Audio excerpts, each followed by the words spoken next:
I'm delighted to be joined once again by the always insightful Gad Saad. He is professor of marketing, evolutionary behavioral scientist, and an author in his own right. The YouTube channel is youtube.com/Gad Saad. That's two A's in Saad, and twitter.com/Gad Saad. Gad, welcome back. Great to be with you, Paul. Thank you for having me. Now, obviously, this week has been huge in terms of terrorist attacks. Today, 26 Christians slaughtered in Egypt. I was talking about it just before the break. Mainstream media's basically buried it. They're not really interested in that. We have Christians being slaughtered across the Middle East, being persecuted, driven out. Of course, we had the Manchester bombing, and in the aftermath of that, we heard the same narrative. And it's this, we must unite against hatred. Gad, I think, when they say we must unite against hatred, and that's the only response they have, and then a week later, everybody forgets about it, and we move on, nothing happens, more people die. Do you think when they say unite against hatred, they're not talking about uniting against the hatred implicit within Islamism? They're talking about uniting against basically us, conservatives, or anyone who speaks out about Islam. I mean, that's the sense I get when they use that kind of rhetoric. Do you agree? Indeed. I mean, I think you covered it on your own channel.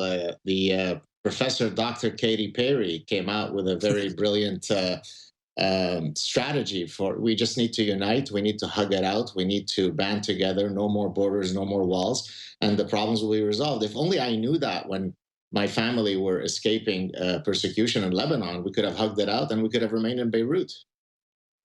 Do you think for a second they consider the fact that people who are willing to, behead children, burn people alive in cages, that they're not really influenced by the word love and the word unite, no matter how many times you say it, no matter how many candles you light, no matter how many hashtags you tweet out, no matter how many Facebook profile pictures you change? The barbarians of ISIS, I don't think that really affects them. Do you? No, I don't. I call this, by the way, Ostrich Parasitic Syndrome, which is a type of mental virus that causes people to reject data, to reject evidence, to reject logic, reason, and then simply utter out endless, useless, suicidal platitudes. It's grotesque, and frankly, I respect the extremist Islamists more than I do the Westerners that grant them coverage.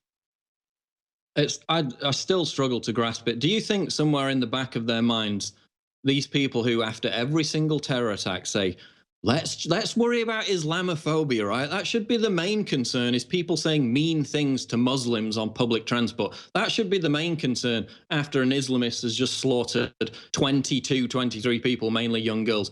Do you think the kind of people who say that know in the back of their mind, they must know surely, or is the Stockholm Syndrome so deep? Do they surely not know that capitulating, showing weakness to a bully, only encourages a bully? Surely they must know that at some level. I think there's both types. There are some who, in the deep recesses of the privacy of their minds, know that they are just saying empty platitudes, that they don't believe themselves. But I think there are other folks who've been so parasitized by these progressive platitudes that they genuinely believe that ultimately, if these things are happening, we probably did something to deserve this. And so they self-flagellate in their white Western guilt, and they truly believe that they are to blame. It's a cancer, and we need to eradicate it. And again, when we talk about political correctness, people just think, oh, I mean, you've heard it before. Oh, that's just being mean to people. Being politically correct is just being nice to people. Well, when you have, Gad, 1,400 girls trafficked in Rotherham for sexual abuse by Pakistani rape gangs, and the local council, the local government does nothing about it, specifically because of political correctness, because they don't want to be called racist, then that's when political correctness becomes harmful. And we saw it again prior to this Manchester bombing, Gad. The guy was hanging an ISIS flag from his house, and his neighbors just thought that was perfectly normal. He was out in the street loudly chanting Islamic prayer. He'd been radicalized. His dad was a terrorist, and he was given refugee status in the country. But again, the neighbors saw these signs. We saw it, the same situation in San Bernardino. They were moving into the apartment, receiving suspicious packages. Neighbors said it was suspicious, but they said we didn't want to report it because we might be seen as bigoted or racist. And we saw that again prior to the Manchester bombing. So Gad, I mean, political correctness is no longer just about being nice to people. It actually represents a harmful threat in these kind of situations, right? I've actually analogized political correctness to the spider's wasp. So the spider wasp stings a much larger spider, rendering it zombified. It then drags it into its burrow, lays eggs on it, and then the offspring feed on it in vivo. Right. And that's exactly what political correctness is. It's the spider wasp's sting that zombifies our ability to think rationally and critically. And we are slowly led to the abyss of infinite darkness quietly and without any fight in us. It's horrifying. By the way, I just to speak about the point regarding the endless obfuscation that Westerners come up with. I've actually listed the number of excuses that people have offered as quote root causes, and frankly, if you read that list, you would think it's satire that I'm coming up with. Beard bullying caused this. Toxic masculinity caused this. Lack of art exposure. They weren't exposed to enough high art. Uh, Solar panels, carbon emissions. I mean, it's just endless, right? And when you look at this, you say, is it possible that a functioning human being can actually utter such stupidity in all seriousness? And I guess I regret to say that the answer is yes. No, they will come up with any excuse. I mean, we've always made the point, don't interfere, don't overthrow secular governments in Syria and Libya. And that's the only point which has some validity. When they talk about socioeconomic status of terrorists, if you actually look at many of them across the world, many of them are doctors, they're PhDs. These people aren't vagrants, they're not bums. In many cases, they're well educated and quite wealthy. For the countries in which they live. So again, that's been completely dismantled. The other aspect, Gad, is I think that they use this whole Islamophobia thing as a kind of human shield because, of course, the leftist argument on open borders and mass immigration is completely bankrupt. They can't defend it anymore at this point. It's clearly wrong. It's clearly harmful. So they use the Muslims, the brown people, whoever, as kind of rhetorical human shields for their argument. So then when you attack open border immigration policies, they can just claim you're attacking Muslims. So, of course, that means they don't have to defend their argument if they're holding up the poor oppressed Muslim as the human shield. So it's kind of a way of deflecting the fact that they have no argument. Yeah, I hear you. I've actually compared it to, I don't know if you know the myth of the noble savage, the Jean-Jacques Rousseau argument, where the argument is that in the natural state, people are noble, and then came along the Western man, the white man, that caused all this strife around the world. Well, in a sense, what the current Westerners are doing is reviving this myth of the noble savage, right? The brown people, the brown Muslim people, the others are noble, are kind, are peaceful. It is ultimately us who are to blame. Again, it's grotesque. It's a mind virus, and we have to win this battle of ideas. Otherwise, we will lose when we take a long-term view. We will lose. No, I was thinking earlier about a term to describe this attitude which you just described, and it is the noble savage. It's like they had some justification to massacre, to maim hundreds of people in Manchester, when in reality, this bomber was just a thug and a loser. He was a gang member. The guy who he grew up with, who was his best friend, was a gang rapist. So this idea that they're somehow noble in this greater cause for Allah, complete BS. A lot of them are complete losers and thugs. It's like, I agree with Trump when he calls them losers, because that then takes away the left's opportunity to make the argument that it's all about Western foreign policy or that they have some kind of legitimate grievance. No, they're losers. But to that, I mean, there's a headline out of The Independent today. Martin Hett's parents say they only feel sorry for Manchester suicide bomber. So you've got parents of children who died in that attack saying that they feel sorry. They don't feel anger. They don't want anything done about it, presumably. They feel sorry for the guy who killed their child. I mean, what level of Stockholm syndrome do you have to be under to come out with statements like that? Well, this reminds me, although I think your example is even more grotesque because it deals with children who have died. It reminds me of the case of the Norwegian, I think, journalist who had been sodomized by, I think, a Somali migrant. And then when the Somali migrant was going to be imprisoned and then deported to Somalia, the guy felt guilty, right? So the guy who had been raped and sodomized could not muster enough anger against his rapist. Instead, he felt bad that this poor guy was going to be mistreated in Somalia. It's unbelievable. You can't make that stuff up. No, there was another story, I think it was out of Germany, where a woman got raped by a migrant in a train carriage on an overnight train, and she said she didn't report it to police because she thought that might be racist. You know, they've had a hard time in Iraq or Syria or wherever, so you have to be tolerant, you have to be understanding. And we see the same thing with verbal and sexual assault on the streets. Many women think that tolerance is accepting being sexually molested by these migrants. Absolutely insane. Want to move on though, Gad? You talked about you tweeted about the hijab quite a few times. I was on your Twitter account earlier. Hustler magazine is now glamorizing the hijab. You know, we have actual feminists in Iran and other countries being thrown in prison for removing their hijabs. The early Arab Muslim feminist group, the earliest Arab Muslim feminist group, the Egyptian Feminist Union, this is 100 years ago. They removed their veils in protest. So the very first actual Arab Muslim feminist groups decried the veil. How in the hell did they turn the hijab? I'm talking about leftists and cultural institutions in general. How in the hell did they turn the hijab into a symbol of women's rights? So I think it comes from the Western feminist idea that the male gaze is a form of visual rape, right? So if you stare at a woman and you sexually objectify her, you sexually desire her, you are effectively visually raping her. And so any accoutrement, any sartorial decision that you take that reduces the male gaze ultimately is a good thing. So the burqa, which by definition can't have any male gaze, I can't see anything other than a black tent, is liberating, whereas the bikini is patriarchal oppression. Again, it's part of the same confluence of mind viruses that have completely parasitized the Western mind. It's unbelievable. But again, you know, logically, it's the ultimate capitulation to a patriarchal system, a damaging, harmful one, which is Islam, which is being imported into the West. And it's the whole point, isn't it, about, you know, for years we had feminists and people on the left whining about rape culture based on completely fraudulent statistics about 1 in 5 women being raped on college campuses. That argument was eviscerated.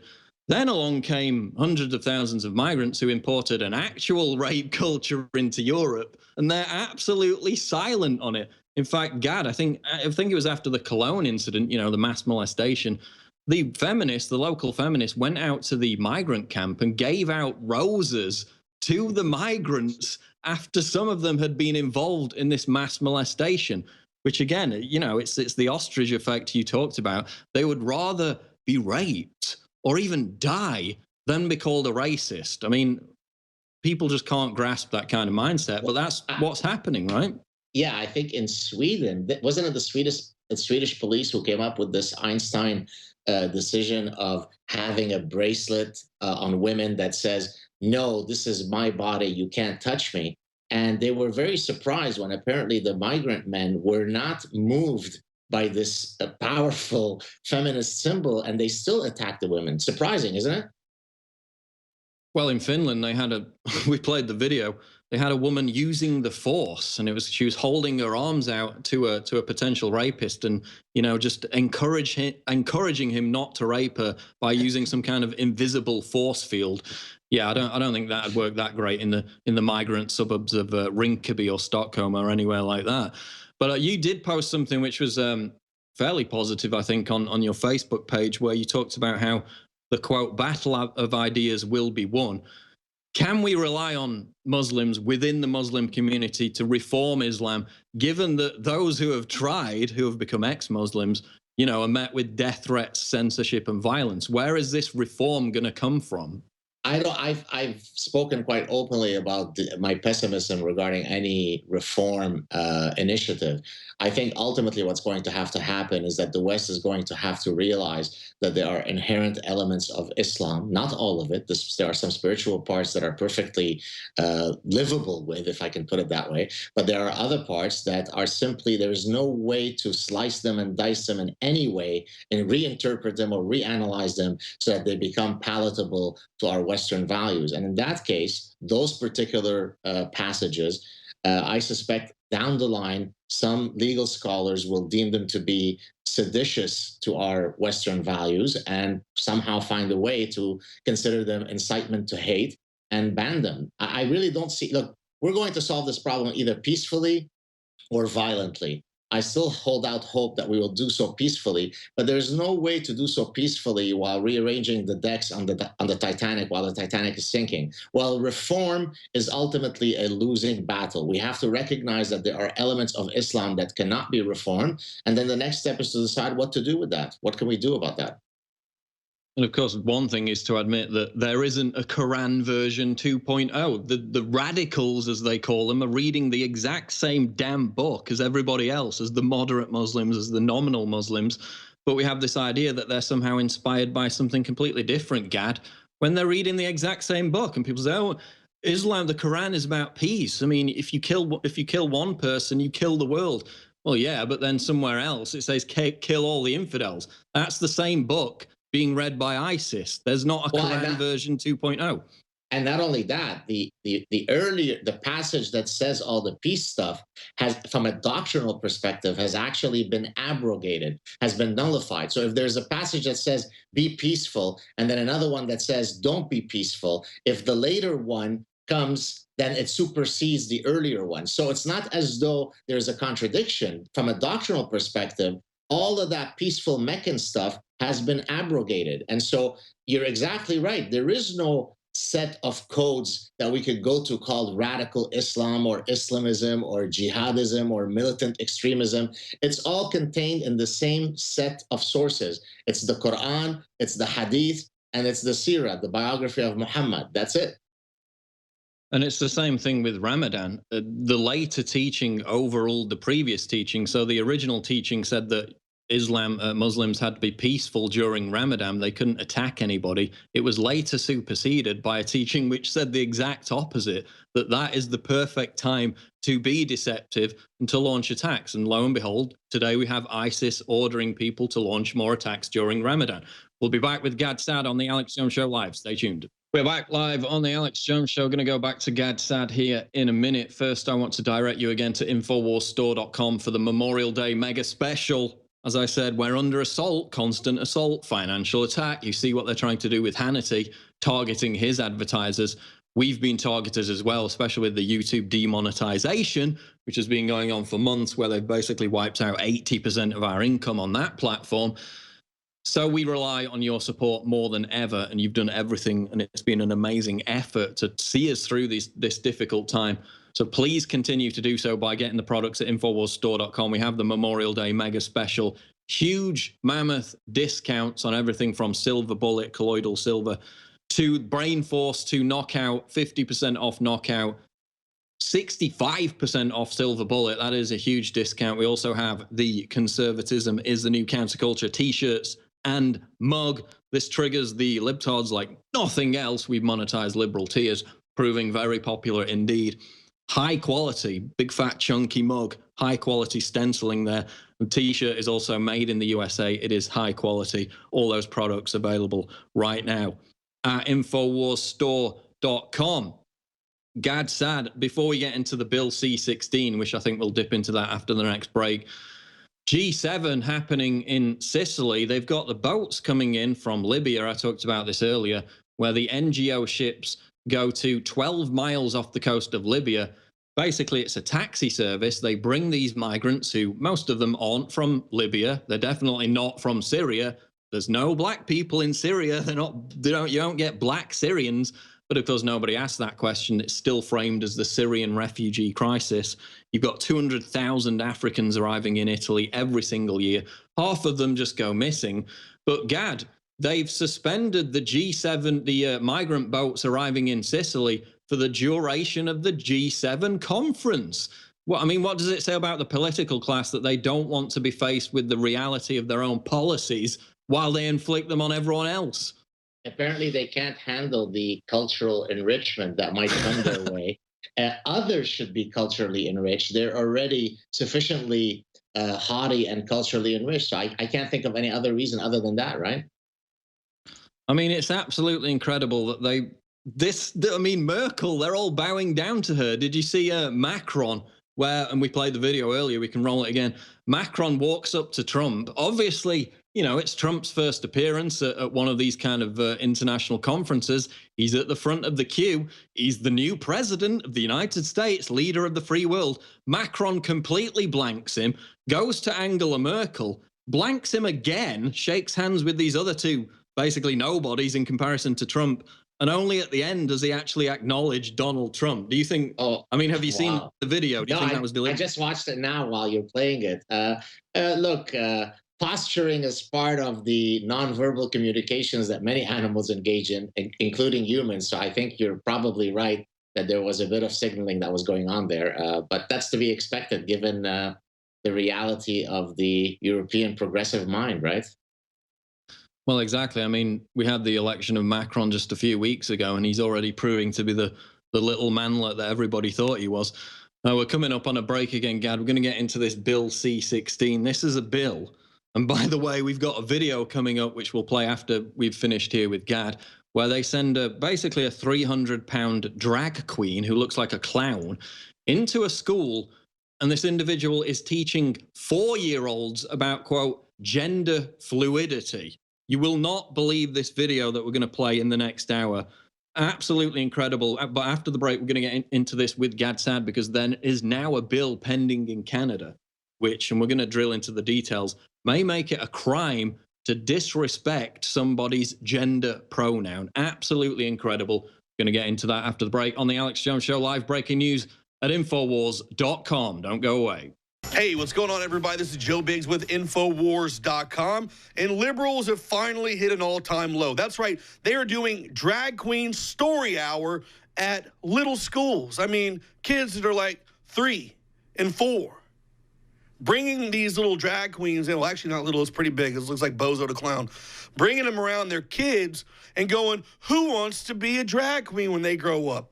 What kind of brainwashing BS is that? Don't bring that crap around our kids. And you got parents that are going to come up on this video and go, well, I really think this is what I've been looking for my entire life. Really? A giant 300-pound dude with a wig on that looks like Bozo the Clown asking your kids about his hips? Negative, son.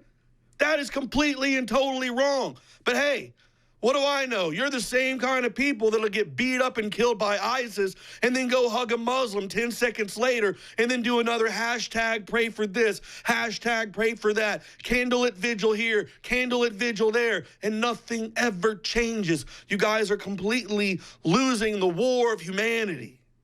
Take a look at this video. Who wants to be a drag queen when they grow up? Hell no! I'm a girl. No, you ain't. Hips on the drag queen go swish, swish, swish, swish, swish, swish, swish, swish, swish. Why are you even talking about your hips in front of these little kids? And why is it that I see a whole bunch of beta male cucks in the background with their cell phones out going, oh, this is so adorable. No, it's not adorable. You guys are out of your freaking mind. There's a grown-ass 300-pound dude dressed up like Bozo the Clown talking to kids about touching his hips. Drag Queen Story Hour is fantastic because it addresses all of these issues of gender fluidity and self-acceptance. Really? You're getting self-acceptance lessons from a guy who dresses up like a woman? Are you freaking kidding me? That guy can't even accept the fact that he might have a few bolts loose in his head. Why doesn't he go get a shrink? Why doesn't he go seek medical attention? Instead, this guy can't accept who he is, so he dresses up like something else to mask the deeper problem that's hidden below. That he is just a freaking lunatic. And then also, gender fluidity? Negative. There's only two genders. Do you get it? Everyone thinks that this girl is a boy because she's a little bit of a tomboy. It's a man, baby! Those are people who think that gay people are sinful or evil or, you know, bad to begin with. So, you know, we're sort of just starting from such different places that it's kind of irrelevant. Whoa, so now we have a drag queen giving advice about sexuality at a school with very young, impressionable minds all around them. Sir, ma'am, whatever you are you a doctor? So no, you're not. You're a dude who dresses up like a clown. And you go and tell people stories, for some reason, about sexuality. And for some reason, these parents are stupid enough to let you come in and indoctrinate and brainwash these kids. You have no medical background, you have no medical history, and you have no idea of the side effects of things like that. You don't need to teach those kids those types of things. It is proven with science that some of the most worst things you can do is to have gay sex. Why? STDs, AIDS, all kinds of crap. Now, if you're an adult and you're a consenting adult and you decide you want to go that route, then by all means, whatever. But don't put that in our little children's heads.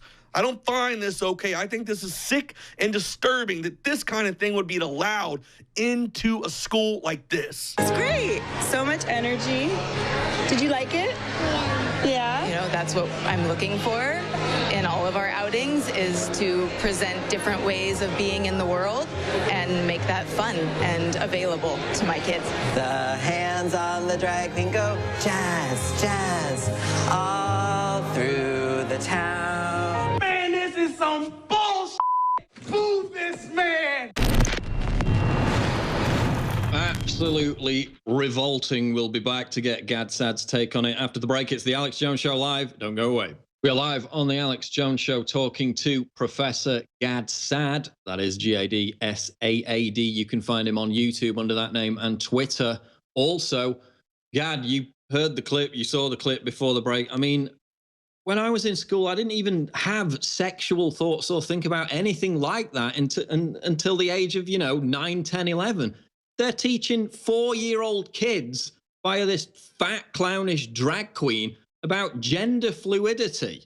In what crazy world is that a good idea?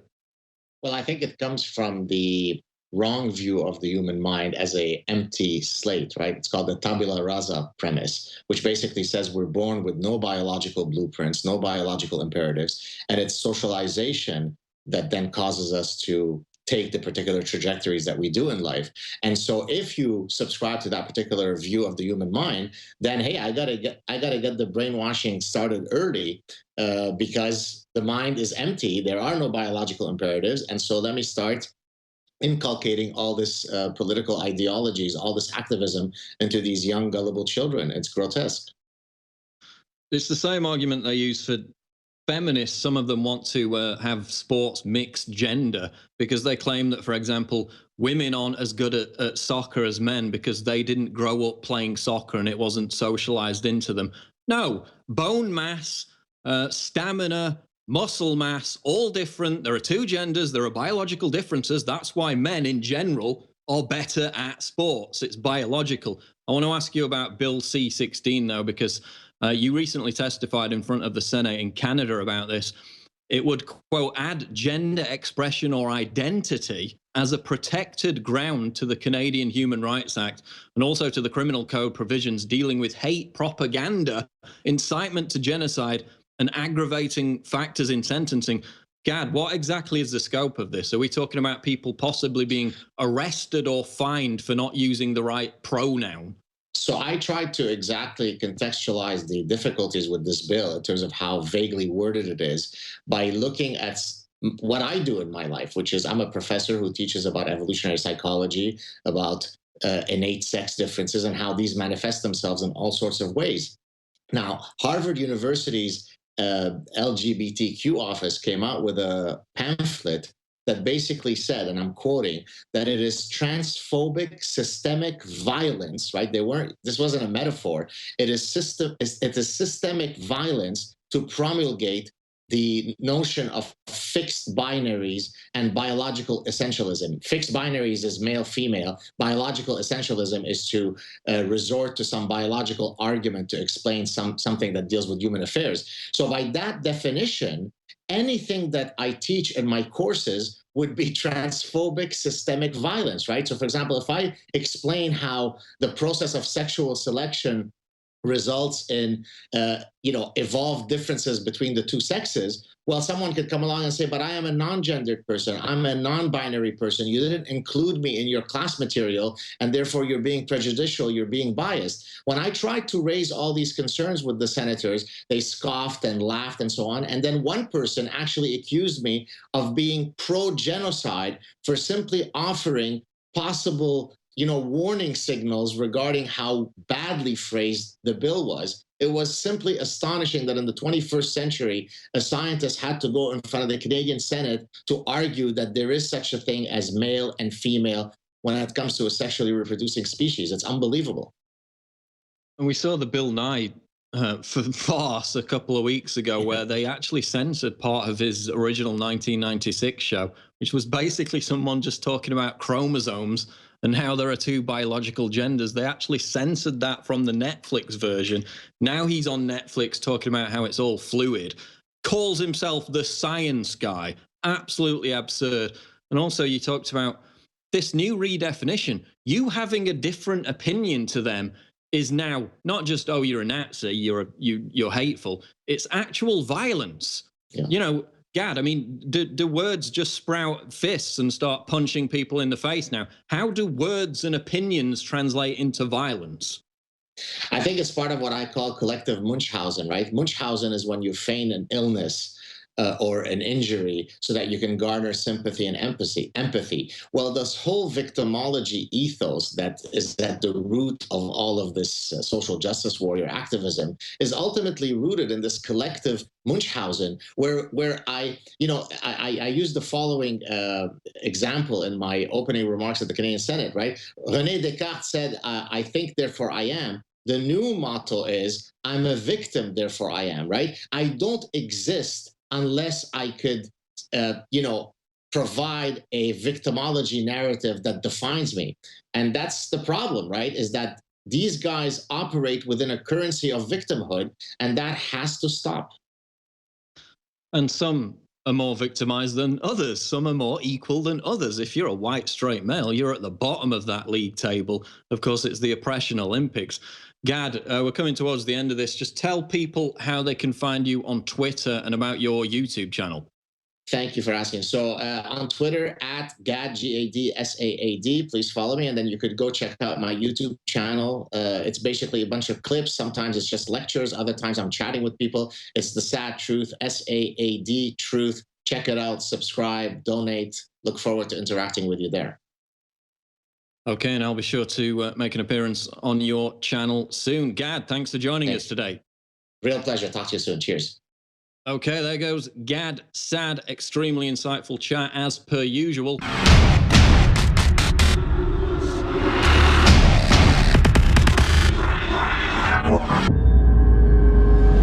What could be more triggering to libtards than my face and this slogan? Get your new premium quality "Conservatism is the new counterculture" t-shirt right now at InfoWarsStore.com and let the butthurt commence.